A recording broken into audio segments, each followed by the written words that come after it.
조금 찌질하지만 그렇게 SNS로 표현을 해서 다시 한번 기회를 만드는 경우가 많죠. 그럼 상대방의 이런 행동에 의미 부여 진짜 해도 되나요? 네, 구별할 수 있는 팁이 있습니다, 여러분. 안녕하세요. 헬로 열매의 열매입니다. 과연 쉴 새 없이 요동치는 상대방의 SNS에 대체 어느 정도 의미 부여를 해야 하는지, 언제가 가장 정확하게 연락할 만한 타이밍인지에 대한 내용을 말씀드리려고 합니다. 프로필 음악이 요동치고 생전 푸사를 건드리지 않은 사람이 정말 깜짝 놀랄 만한 생뚱맞은 푸사를 하고, 인스타를 하지 않던 사람이 인스타 스토리를 쉴 새 없이 올리는 건 상대방의 감정 변화가 큰 건 맞아요. 감정이 좋지 않다는 증거죠. 그럼에도 불구하고 연락이 오지 않는 건 딱 거기까지라는 건데, 우리는 또 하루 종일 혼란스럽고 대체 무슨 의미일까? 나보고 연락하라고? 하면서 괜한 의미 부여로 너무 힘들어져요. 프로필 뮤직에 이런 노래를 하고 있으니까 평소 프로필 뮤직을 해놓지 않는 사람이라고 해도 이별 후에는 누구나 다 감성 충만한 상태이기 때문에 마음을 표현하는 노래도 해보고 SNS를 가만히 놔두질 못하는 경우가 많죠. 사실 노래가 좋아서 해놓는 경우도 있지만 가사 내용이 어느 정도 공감이 되는 게 맞으니까 자신의 감정을 대변해준다는 생각에 그런 노래를 듣게 되는 것도 어느 정도 사실이잖아요. SNS는 내 상황과 마음을 표현할 수 있는 가장 쉬운 수단이에요. 후폭풍이 세게 오면 세게 올수록, 연애 경험이 적으면 적을수록, 나이가 어리면 어릴수록 현재 해소되지 않는 상대방에 대한 그리움, 후폭풍의 감정들을 SNS를 통해서 표현하는 거예요. 나 지금 이렇게 찌질한 상태야. 아닌 걸 알면서도 표현하면 그 순간만큼은 일시적인 해소가 되니까요. 조금 찌질하지만 SNS가 상대방에게 자신의 감정을 표현할 수 있는 가장 쉬운 수단이기 때문에 현재 상황이 좋지 않으면 않을수록 더 강력하게 SNS로 마음 상태를 표현해서 그렇게 다시 한번 기회를 만드는 경우도 많죠. 그럼 대체 이런 행동에 의미 부여 진짜 해도 되나요? 구별할 수 있는 팁이 있습니다, 여러분. 우선 상대방이 가사충인지 멜로디충인지 생각해 보는 거예요. 가사충인데 이별 노래를 많이 해놓는다면 노래가 좋아서라기보다는 노래 가사가 마음에 팍팍 꽂히니까 그런 노래를 듣게 되는 건 정말 맞습니다. 다만 이별 후 시간이 좀 지났다면 그 노래를 향한 대상이 우리가 아닐 수도 있어요. 근데 길지 않았다면 그 대상을 우리일 확률이 굉장히 높아요. 그리고 프로필 사진에 내가 선물해준 옷을 입고 사진을 찍는다거나 내가 선물해준 목걸이를 착용하고 사진을 찍는다거나 이러면 또 탈탈탈 멘탈이 털리죠. 근데 그냥 그 옷이 좋아서 그 목걸이가 지금 내 스타일링에 어울려서 내가 선물해줬던 거라는 걸 인지도 못해서일 수도 있어요. 그래서 이런 행동들이 어떤 주기로 지속되는지 확인하셔야 합니다. 이런 행동이 자주 반복적으로 지속된다는 건 일상생활이 어렵다는 거고 후폭풍의 전조 증상일 확률이 높아요. 근데 여기서 팩트체크 하나는 꼭 하고 가셔야 해요. 우리가 의미 부여한 모든 것들이 맞다고 하더라도 이 모든 행동들이 정말 되게 이기적인 행동이라는 거. 그래서 참을 수만 있다면 우리는 상대방의 바운스 요동치는 모습을 외면하는 게 제일 좋습니다. 그 시간이 길어지면 길어질수록 상대방이 자신을 성찰하고 나에 대해 이해하는 마음이 더 커질 확률이 높거든요. 물론 리스크도 있지만요.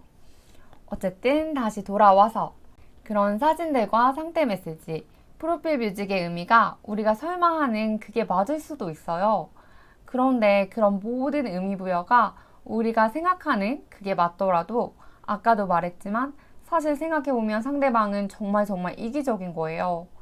헤어지고 나서 누구든 먼저 연락을 하는 건 정말 큰 용기가 필요한 일인데 그래서 차인 사람이 찬 사람에게 다시 만나고 싶은 내 마음을 정확히 전달했고 상대방이 여전히 우리가 상대방을 만나고 싶다는 마음을 알고 있다면 그래서 정말 우리를 이만큼이라도 생각하는 마음이 있다면 여지만 팍팍 주는 게 아니라 찬 사람이 우리를 잡는 게 맞습니다.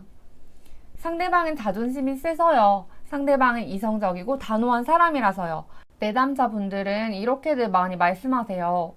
아니 근데 상대방을 항상 왜 우리가 이해해야 하나요? 상대방이 정말 우리를 이만큼이라도 생각하는 마음이 있다면 상대방이 먼저 우리에게 마음을 전해야 합니다. 그런데 지금 하는 행동은 뭐다? 그런 사진과 의미부여로 여지를 주는 티만 팍팍 내는 건 네가 나 좀 잡아줘 라는 거잖아요. 물론 정말 피치 못할 사정과 매우 극소심한 성격, 말 못할 많은 사연과 상황들 저마다의 이유는 있겠지만 그쵸. 헤어질 때 그렇게 냉정하고 매정하게 말해놓고 이제 와서 다시 얘기하려다 보니 부끄하고 염치가 없기도 하겠죠. 그럼에도 객관적으로 봤을 때 찬 사람, 차인 사람 중에 누가 더 말하기 어려울까요? 결국은 그 힘든 선택을 또 우리한테 떠넘기는 일이잖아요. 헤어지면서 매달리고 또 차이고 상처받고 그 모진 수모를 견디고 또 100% 확신도 없이 의미부여만으로 상대방한테 다가가는 일. 정말 어려운 일이잖아요. 정말 개념이 있는 사람이라면, 우리에게 애정이 있는 사람이라면 여지만 팍팍 주면서 우리를 혼란스럽게 만드는 그런 이기적인 행동을 하지 못할 거예요. 그리고 그렇게 사랑 앞에서 자존심 부리는 사람 또 만나봤자 사실 또 같은 이유로 헤어질 확률이 큽니다.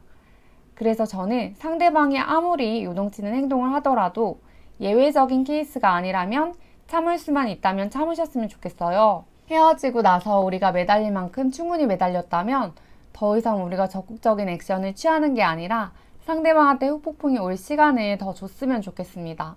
지속적인 행동이 계속된다면 조만간 연락 올 확률이 너무 높아요.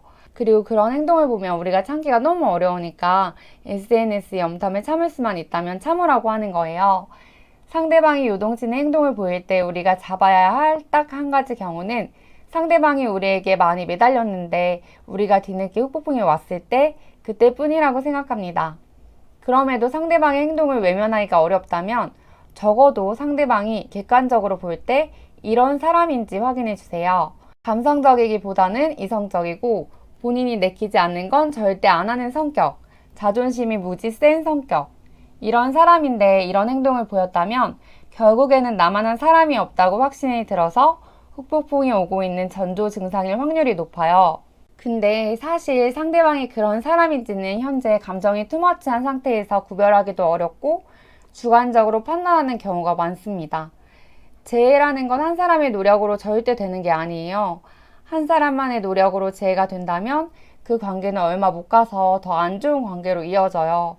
그래서 두 사람 모두가 정말 내가 잘못한 걸 진심으로 깨닫고 이때 좀 더 잘할 걸, 우리의 관계에 후회가 될 때 이렇게 관계에 대한 확신이 될 때 재해를 해야 되는 거예요. 요즘 많은 분들이 물어보세요. 재해까지는 바라지도 않고 상대방을 후회하게 만들고 싶다고. 진짜로 상대방을 후회하게 만들고 싶다면 상대방한테 할 수 있는 최고의 복수는 행복한 나의 현재예요. 그래서 재해고 뭐고 상대방과 함께했던 시간을 대체해서 나를 행복하게 해줄 수 있는 것들을 찾는 게 우선입니다. 그렇게 내 삶에 집중하면서 공부에서도 일에서도 인정받는 그런 멋진 삶 말이에요. 진짜 여러분들은 여러분들이 생각하는 것보다 훨씬 더 매력적인 분들이거든요.